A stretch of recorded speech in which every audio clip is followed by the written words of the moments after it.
So this is a, so this is a piece of this old bit of wood truss. I know inside it's quite good wood. So I just want to show you also what potentiality things can have. So it doesn't look like much, but if you work it in the right way, you can bring out the best in it. You have to be careful, obviously, for things where everything has got its sort of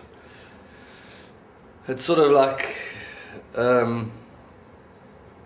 touchy areas. So I suppose, like any person, if you would know where you can, what you can dig around and what you must leave alone. So it's just to also, I think, as with people, you have to know what their sensitive points are, and you've got to also be aware of how you can shape them.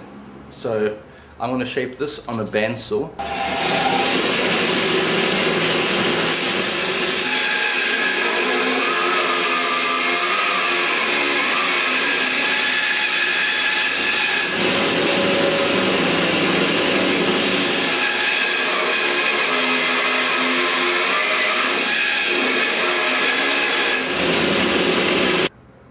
Okay, so that's my, so this is what I'm going to use for the model. I've taken a real rubbish piece of plywood, because I think plywood, I don't want it to represent anything. It's just a plane in which we work. It's a plane of our working environment, and so it's not so significant. It's more, in this model, just to attach things to, but it's actually non-existent, if I can say. It should be a piece of perspex. So I thought that this could be how the company starts, and then what I'm thinking, and I think the idea is that the model just helps you think differently, or help you to think.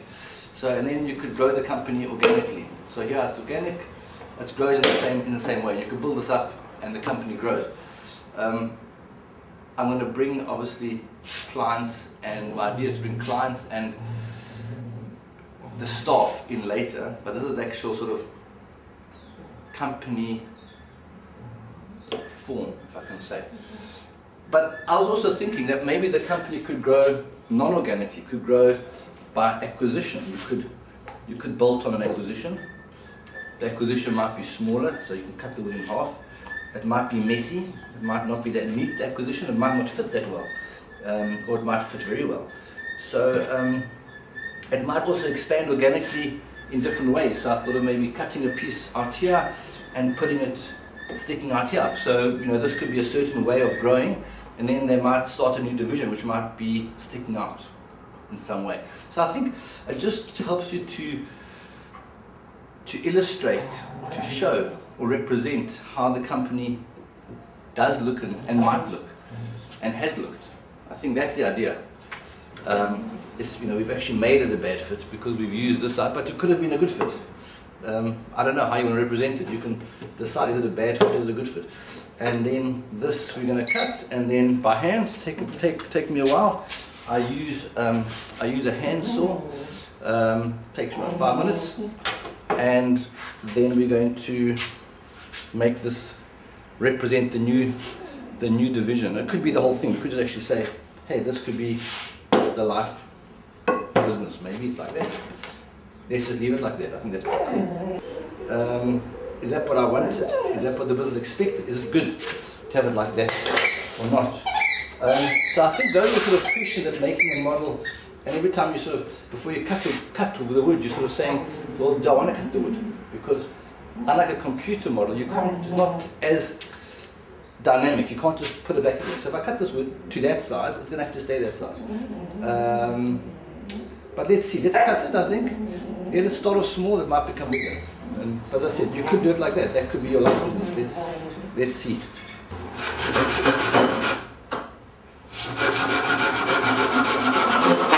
Could look the same as a business. You could want it to be a bit different. You could want it to maybe different like that. Part of the business. You might want it to be a bit more dynamic. So it's quite.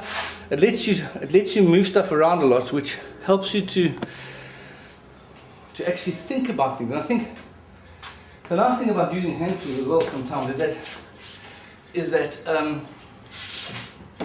hand tools take effort, and the effort represents the effort in practice, and it takes risks, it takes sweating, it takes I'm out of breath, you get hot, you get your fingers cut sometimes, you got to be careful.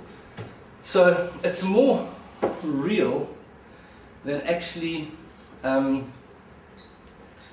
it on a computer, because it's dynamic, but it takes more effort, and while you're doing it, the process allows you to think more about how it might look. So the imperfections of woodwork also represent, again, the imperfections of business.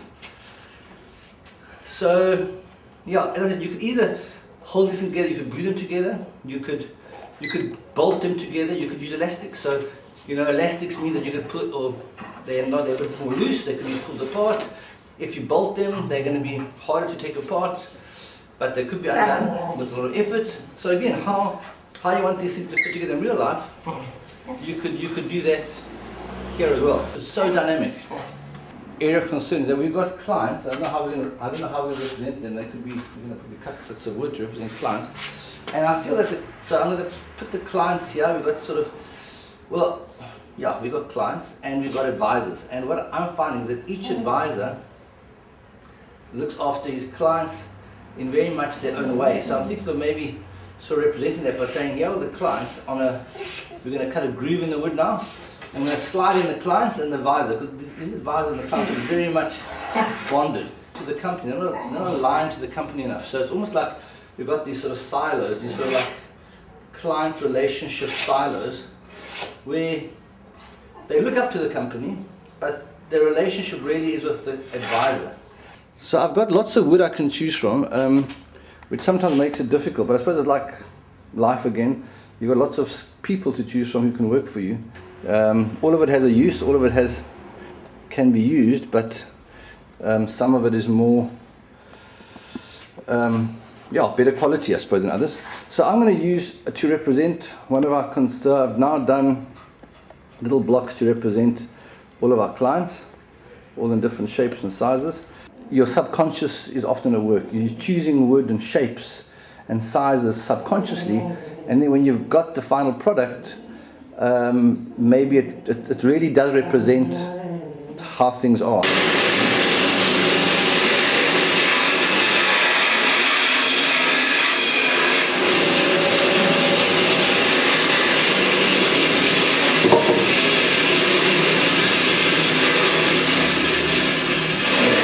Quite small, but effective and valuable. So they've got a nice smell.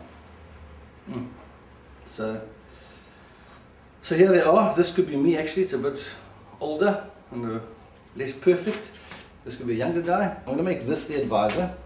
This will become the symbol for people who work for the company.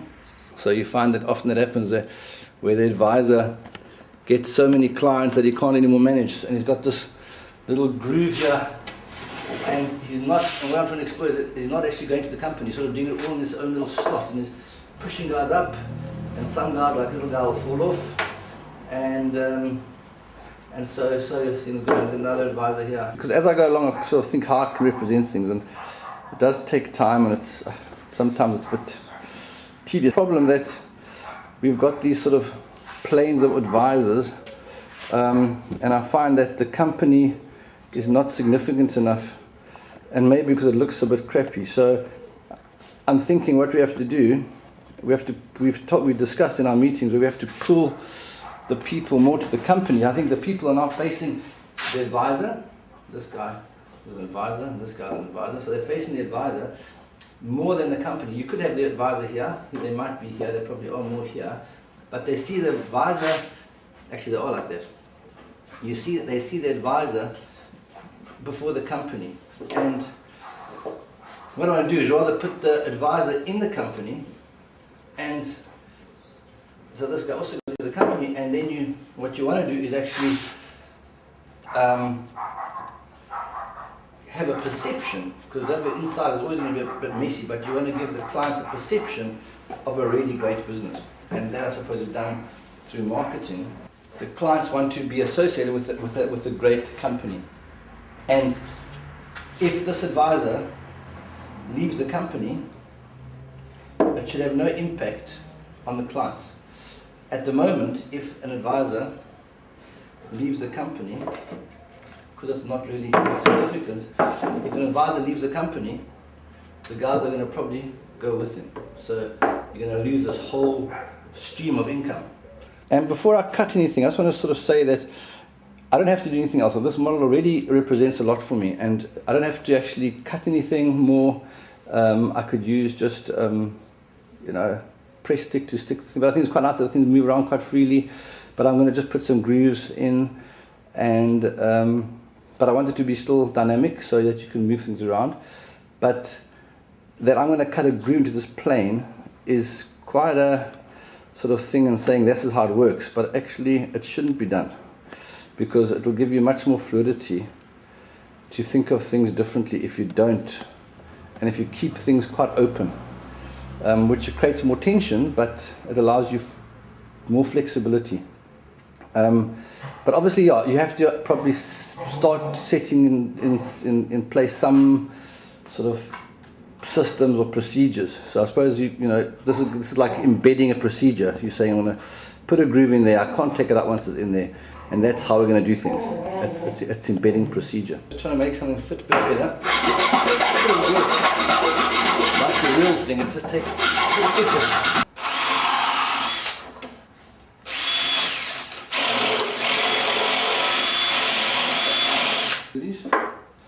And now I'm going to just put them on like this. So this, let's say, represents the client. I'm going to put the thing here. It's going to fit quite nicely.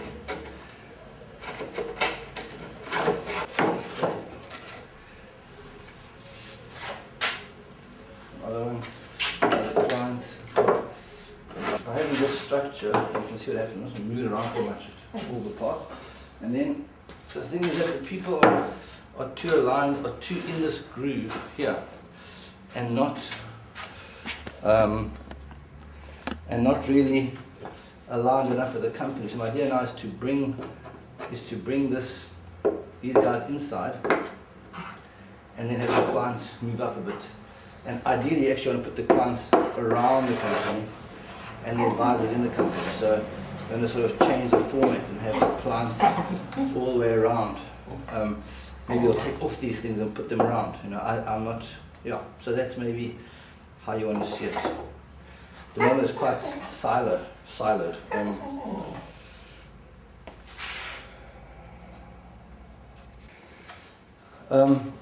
So yeah, there I've got everything sort of in place a little bit. So I want to actually be more involved in running the business, so that the business can attract even more clients. At the moment, I can only attract that many clients. By putting myself there, am I ever going to become further away from the clients? So, and that's a revenue stream. So the business model innovation is to say, how can I move further from the clients without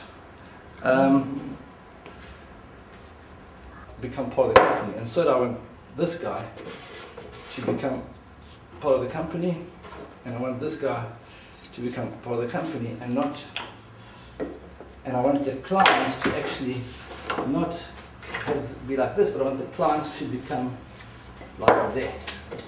But I think for that to happen, you have to start, because these chaps are heroes, right? They're heroes. You want to make the company heroes. Great advisors. So what I have to do, I think, to persuade them that I can actually, that we can get into the company and move the clients of the company, is that we have to. This has to become beautiful. This has to become a beautiful company to be engaged with, to be associated with, and the clients must be able to find everything inside the company that they're looking for. And in here they're going to find great advisors, they're going to find everything that they need. Hand planing can do. Hand planing requires good tools, it requires good technique. And very much like a company's marketing, I think the more time that is spent here, the more, and the more that we can build inside here through a strategic process. This is a very dynamic model. I'm going to work on the marketing a bit and show sort of, so at least try and finish it off a little bit in that respect. Let's make it bigger. This is quite softwood, so quite pliable person. Quite a pliable person, luckily. But also, they can also break. You know, like a person, if you push it too hard, it's going to break. So very organic, very real in lots of ways. It takes a lot of work, takes a lot of effort to make it fit, to make the guys fit the company's culture. It doesn't happen overnight.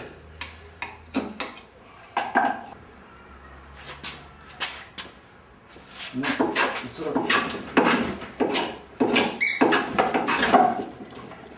this is not so, by working it enough. It's just a lot about marketing. It's not about so much about functionality, and this is extremely smooth now, in fact.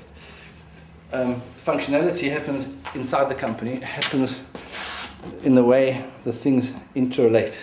Find the right place, right inflection point, or not the right inflection, but the right sort of, the right intervention point or place to intervene, and it often might be from outside, and they'll probably see it from far away now, and they will come towards it and they will become part of it. And then you could find your older clients might see more this side of the company, and then your younger clients who lack weight at the moment, they would sort of interact more through social media, so they might be a bit more up here. And again, the other idea of this model, that it can be 3D, so you could say, they're operating on a different plane. You might find that a client gets taken away